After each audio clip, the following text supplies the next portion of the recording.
need my space now, so I can feel nothing. I live this nightmare, so I can be something. Hello my beautiful cookies, it's Jay here.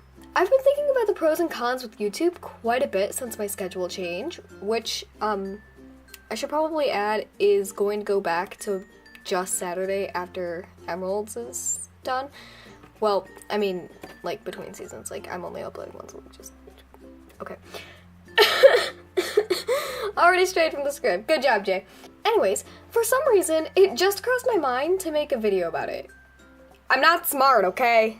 There are some extreme ups and downs in this field of work, and I don't think it's been talked about enough. While this is by far my dream, it's not exactly perfect. Nothing is. I made a list of 5 of the best and 5 of the worst parts about the roles YouTubers play, and I'm gonna alternate between them. Other than that, there isn't really any order to the list, so let's jump into it.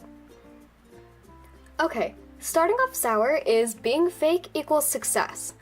What I mean by that is you're gonna see channels that either don't care or are solely making videos for the money, and it works. It gets incredibly frustrating to see these people racking up millions and millions of views when they hardly try, when you're just barely getting noticed for the work you've poured your heart and soul into. You know the channels, the ones that pop up from nowhere or become memes because their content is so bad but their numbers are so high. They typically don't acknowledge those who support them, and many of them hide behind their videos.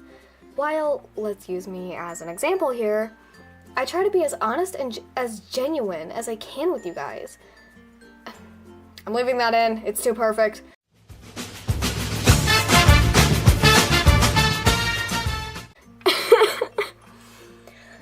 I don't try to make my channel and life seem perfect, and I don't hide things from you simply because they don't fit my brand.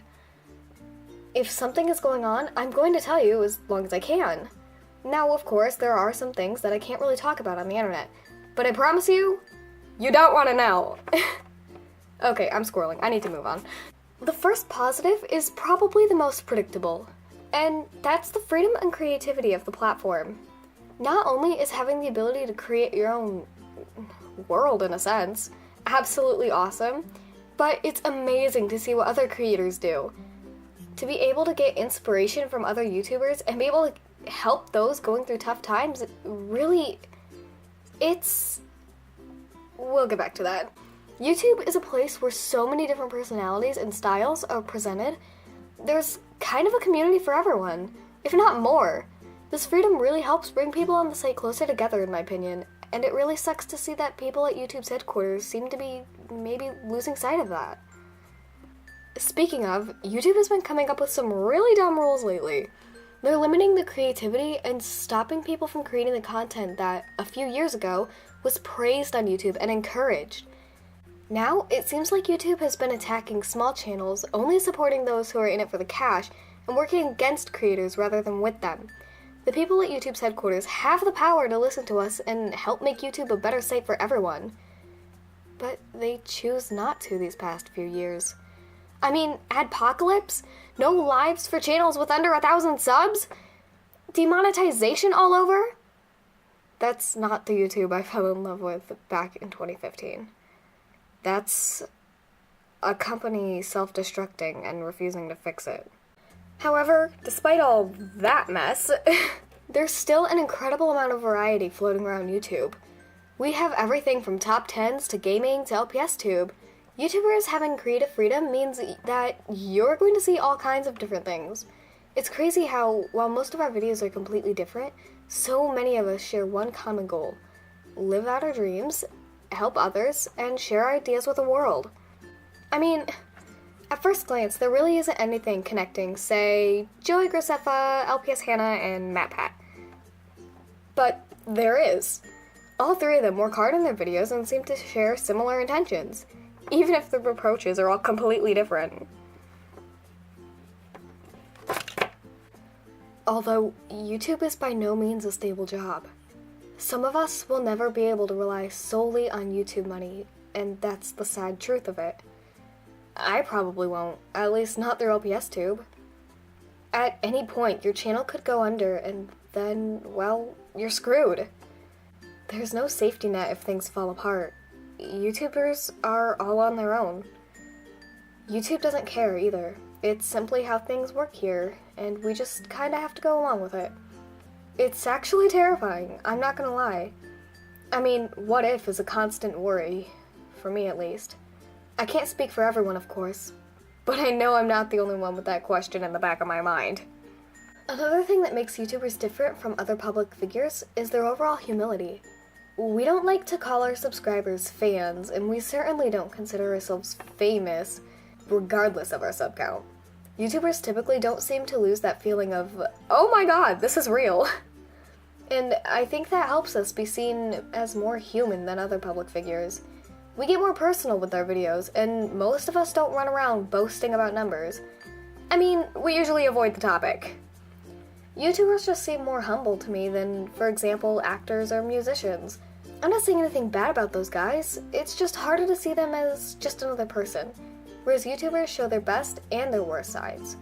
At least, most of us do.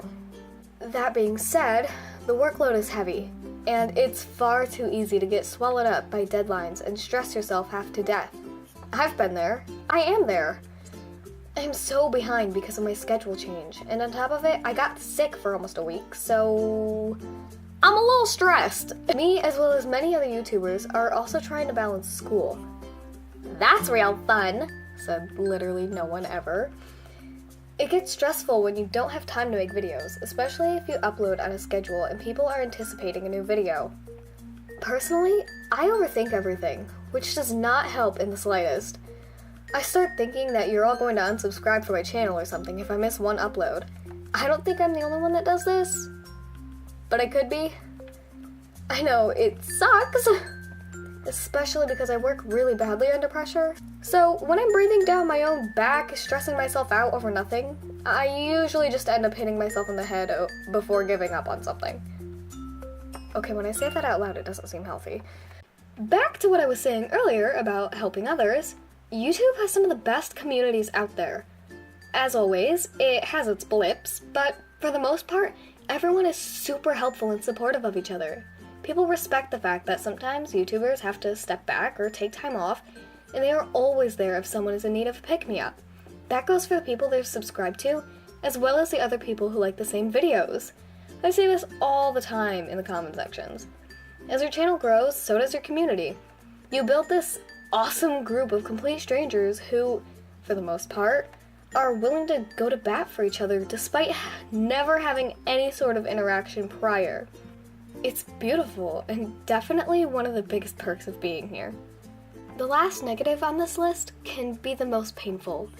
Being underestimated because of YouTube is one of the worst feelings. It makes a creator feel like their work doesn't matter and like they'll never amount to anything.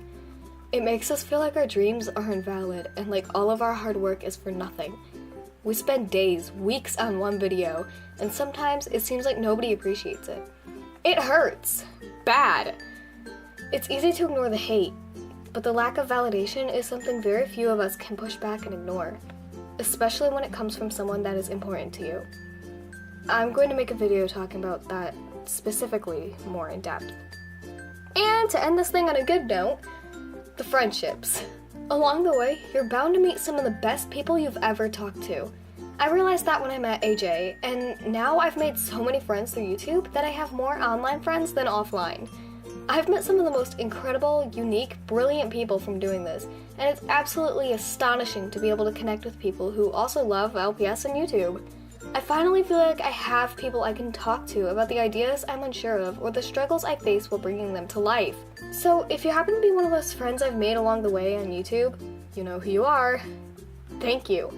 Thank you so much for everything. You've truly helped me keep this whole thing going. And there we have it, cookies! Some of YouTube's biggest ups and downs. I hope that this helped you if maybe you felt like you were the only one who experienced something on this list, or maybe it warned you if you were thinking about starting your own channel. But P.S., it's totally worth the downs. Also, I hate to plug, but I do want to let you guys know that I recently started posting writer's doodles on a site called Wattpad. I would so appreciate it if you would like to go check it out. My name on the site is Jaylee Vasher. Right now, Writer's Doodles is the only thing I've posted. Don't worry, the serious version is still coming soon. I just haven't figured out the visuals for it. With that being said, Thank you so much for watching this. I love you all so very much, and I hope to see you all in the next one. Goodbye, my beautiful cookies. Hugs! Every day that I wake up in a nightmare. Every day that I wake up, I can never see quite clear.